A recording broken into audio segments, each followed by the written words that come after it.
I'm Martin Connolly and I'm farming here in Castle Plunkett, County Roscommon.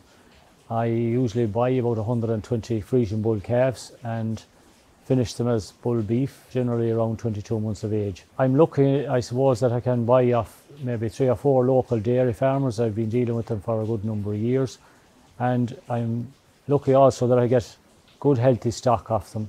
They're well looked after from birth, and it's always a great start to get good healthy calves coming in. The other thing too, buying local, they haven't to travel too far, so they're coming here, they're only 10 or 15 minutes away from their farm of origin when they land here. So they're always in good form when they come in, and that's a great start. Once the calves arrive in here on the farm, we get them into their pen. We make sure that they have plenty of bedding, fresh clean water. We give them a couple of days then to settle in, and we start them on their vaccination program. This is the first year maybe that we've followed through with the vaccination program 100%.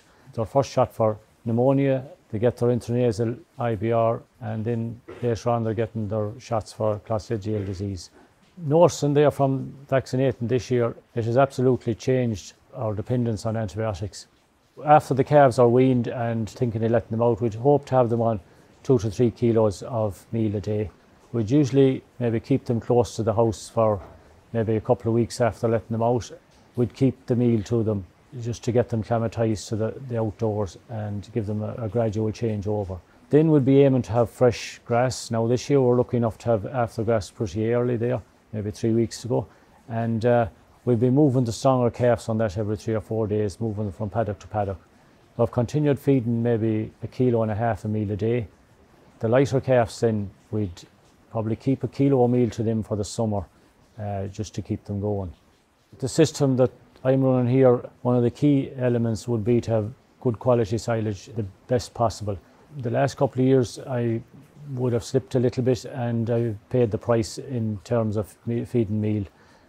This year we concentrated on having an early cut, so we grazed late into the back end with some of the lighter wainlands, and we got slurry out in January, and we got a fertiliser, we got 100 units of nitrogen out towards the end of March. So we harvested that on the 11th of May, so we got a very good quality cut of silage in good weather.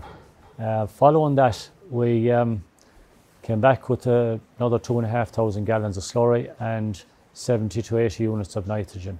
We're ready to harvest that now. The first chance we get in the weather, we'll be ready to take that cut. And if we can, we will have very good silage in for this winter.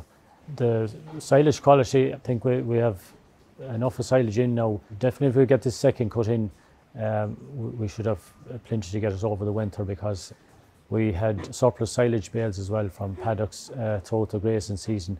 I'd be quite happy that we have plenty of silage stock in store for this winter.